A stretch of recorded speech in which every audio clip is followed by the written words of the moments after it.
സദൃശവാക്യങ്ങൾ അധ്യായം 1. ഇസ്രായേൽ രാജാവായി ദാവീദിന്റെ മകനായ ശലോമോന്റെ സദൃശവാക്യങ്ങൾ. ജ്ഞാനവും പ്രബോധനവും പ്രാപിപ്പാനും വിവേകവചനങ്ങളെ ഗ്രഹിപ്പാനും പരിജ്ഞാനം, നീതി, ന്യായം, നേർ എന്നിവയ്ക്കായി പ്രബോധനം ലഭിപ്പാനും അല്പബുദ്ധികൾക്ക് സൂക്ഷ്മബുദ്ധിയും ബാലന് പരിജ്ഞാനവും വകതിരിവും നൽകുവാനും ജ്ഞാനി കേട്ടിട്ട് വിദ്യാഭിവൃദ്ധി പ്രാപിപ്പാനും ബുദ്ധിമാൻ സതുപദേശം സമ്പാദിപ്പാനും സദൃശവാക്യങ്ങളും അലങ്കാര വചനങ്ങളും ജ്ഞാനികളുടെ മൊഴികളും കടങ്കഥകളും മനസ്സിലാക്കുവാനും അവ ഉതകുന്നു. യഹോവ ഭക്തി ജ്ഞാനത്തിൻ്റെ ആരംഭമാകുന്നു. ഭോഷന്മാരോ ജ്ഞാനവും പ്രബോധനവും നിരസിക്കുന്നു. മകനെ, അപ്പന്റെ പ്രബോധനം കേൾക്ക, അമ്മയുടെ ഉപദേശം ഉപേക്ഷിക്കുകയും അരുത്. അവ നിന്റെ ശിരസിന് അലങ്കാരമാലയും നിന്റെ കഴുത്തിന് സരപ്പിളിയും ആയിരിക്കും. മകനെ, പാപികൾ നിന്നെ വശീകരിച്ചാൽ വഴിപ്പെട്ടു പോകരുത്. ഞങ്ങളോടുകൂടെ വരിക, നാം രക്തത്തിനായി പതിയിരിക്ക, നിർദോഷിയെ കാരണം കൂടാതെ പിടിപ്പാൻ ഒളിച്ചിരിക്ക.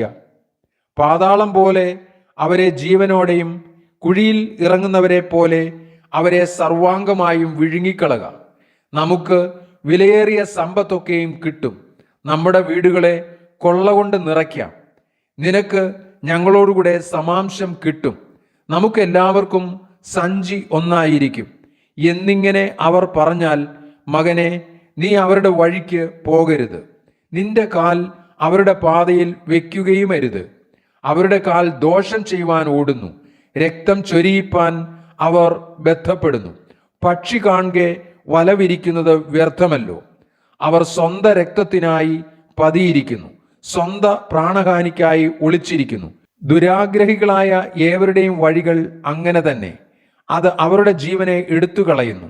ജ്ഞാനമായവൾ വീഥിയിൽ ഘോഷിക്കുന്നു, വിശാല സ്ഥലത്ത് സ്വരം കേൾപ്പിക്കുന്നു. അവൾ ആരവമുള്ള തെരുക്കളുടെ തലയ്ക്കൽ നിന്ന് വിളിക്കുന്നു. നഗരദ്വാരങ്ങളിലും നഗരത്തിനകത്തും പ്രസ്താവിക്കുന്നത്, ബുദ്ധിഹീനരെ, നിങ്ങൾ ബുദ്ധിഹീനതയിൽ രസിക്കുകയും പരിഹാസികളെ, നിങ്ങൾ പരിഹാസത്തിൽ സന്തോഷിക്കുകയും ഭോഷന്മാരെ, നിങ്ങൾ പരിജ്ഞാനത്തെ വെറുക്കുകയും ചെയ്യുന്നത് എത്രത്തോളം? എൻ്റെ ശാസനയ്ക്ക് തിരിഞ്ഞുകൊള്ളുവിൻ. ഞാൻ എൻ്റെ മനസ്സ് നിങ്ങൾക്ക് പൊഴിച്ചു തരും. എൻ്റെ വചനങ്ങൾ നിങ്ങളെ അറിയിക്കും. ഞാൻ വിളിച്ചിട്ട് നിങ്ങളെ ശ്രദ്ധിക്കാതെയും ഞാൻ കൈ നീട്ടിയിട്ട് ആരും കൂട്ടാക്കാതെയും നിങ്ങൾ എൻ്റെ ആലോചനയൊക്കെയും ത്യജിച്ചു കളയുകയും എൻ്റെ ശാസനയെ ഒട്ടും അനുസരിക്കാതിരിക്കുകയും ചെയ്തതുകൊണ്ട് ഞാനും നിങ്ങളുടെ അനർത്ഥ ദിവസത്തിൽ ചിരിക്കും. നിങ്ങൾ ഭയപ്പെടുന്നത് നിങ്ങൾക്ക് ഭവിക്കുമ്പോൾ പരിഹസിക്കും. നിങ്ങൾ ഭയപ്പെടുന്നത് നിങ്ങൾക്ക് കൊടുങ്കാറ്റ് പോലെയും നിങ്ങളുടെ ആപത്ത് ചുഴലിക്കാറ്റ് പോലെയും വരുമ്പോൾ കഷ്ടവും സങ്കടവും നിങ്ങൾക്ക് വരുമ്പോൾ തന്നെ. അപ്പോൾ അവർ എന്നെ വിളിക്കും, ഞാൻ ഉത്തരം പറയുകയില്ല.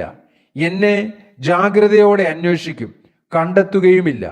അവർ പരിജ്ഞാനത്തെ വെറുത്തല്ലോ, യഹോവ ഭക്തിയെ തിരഞ്ഞെടുത്തതുമില്ല.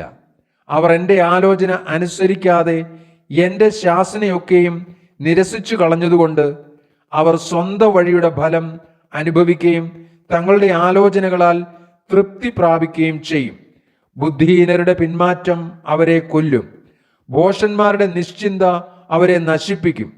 എൻ്റെ വാക്ക് കേൾക്കുന്നവനോ നിർഭയം വസിക്കുകയും ദോഷഭയം കൂടാതെ സ്വൈരമായിരിക്കുകയും ചെയ്യും.